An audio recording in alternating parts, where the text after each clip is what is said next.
আসসালামু আলাইকুম। আমি শফিকুর রহমান। দীর্ঘদিন যাবৎ সাপ্লাই চেইন নিয়ে কাজ করছি। ২০০৯ সাল থেকে বাংলাদেশের স্বনামধন্য বেশ কিছু ফার্নিচার কোম্পানিতে। এইটা আমার ১ম ভিডিও। এটা করার উদ্দেশ্য হচ্ছে আমার অভিজ্ঞতাটাকে আপনাদের মাঝে শেয়ার করা, যেন আপনারা উপকৃত হন। আসলে সাপ্লাই চেইনটা কি? সাপ্লাই চেইন হচ্ছে ফ্যাক্টরিতে কোনো একটা প্রোডাক্টের ডিমান্ড ক্রিয়েট হয়েছে এবং সেটা সাপ্লাই চেইন ডিমান্ড ক্রিয়েট হওয়া থেকে ডিমান্ড ফুলফিল হওয়া পর্যন্ত যে কাজগুলো করে থাকে সাপ্লাই চেইন, বেসিক্যালি এটাকেই সাপ্লাই চেইন বলা হয়। সাপ্লাই চেইনের কাজ, এটি সাপ্লাই চেইনের মেজর কাজ।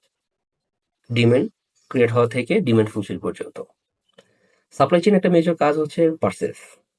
পারচেস করার আগে তিনটা জিনিস আমাদের মাথায় রাখতে হবে। এক, যে প্রোডাক্টটা আমরা পারচেস করব সেই প্রোডাক্ট নলেজ থাকতে হবে।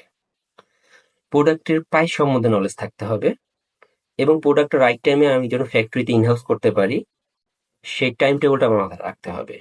তার মানে বেস্ট প্রোডাক্ট, বেস্ট প্রাইস এবং বেস্ট টাইমে আমার ফ্যাক্টরিতে সেই প্রোডাক্টটা ইনহাউস করা।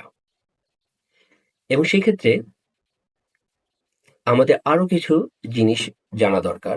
সেটা হচ্ছে যে যেই প্রোডাক্টটা আমি পারচেস করব সেই প্রোডাক্টটার টাইপটা কি ধরনের, ধরনটা কি ধরনের হয়। বেসিক্যালি ধরন দুই ধরনের হয়।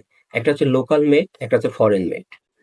লোকাল মেডের যে প্রোডাক্টটা সেটা হচ্ছে কারা ম্যানুফ্যাকচার করে এবং এই ম্যানুফ্যাকচারের কারা বড় বড় ডিলার বা ভেন্ডর। ইম্পোর্টেডটা আমি পরে আসি, লোকালটা নিয়ে আমি এখন কথা বলবো।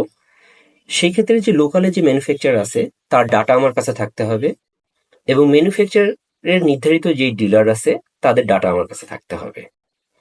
আমি যদি ম্যানুফ্যাকচারের কাছ থেকে প্রোডাক্টটা পারচেস করি তাহলে আমি একটা বেস্ট প্রাইস পাবো।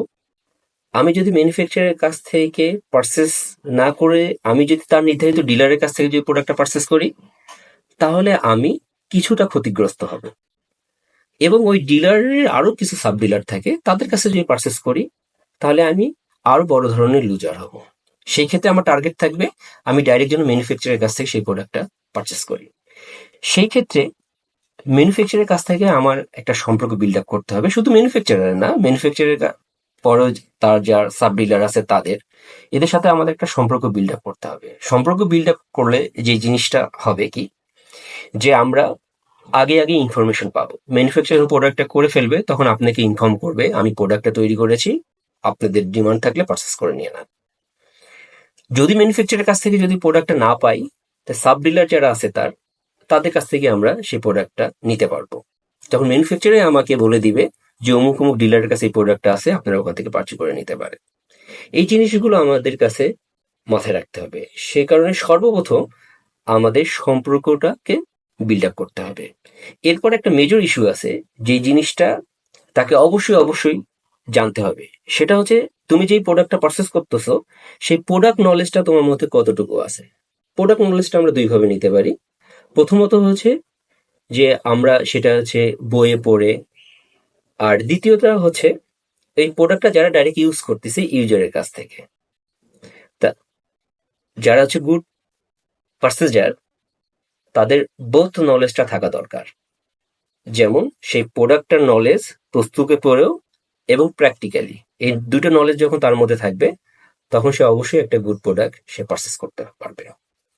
আজকে এই পর্যন্তই। সামনে আরো বিভিন্ন প্রোডাক্ট নিয়ে আপনাদের সাথে কথা বলবো। যদি কারো ফার্নিচার রিলেটেড কোনো প্রোডাক্ট নিয়ে জানার থাকে তাহলে আমাকে ইনবক্স করবে।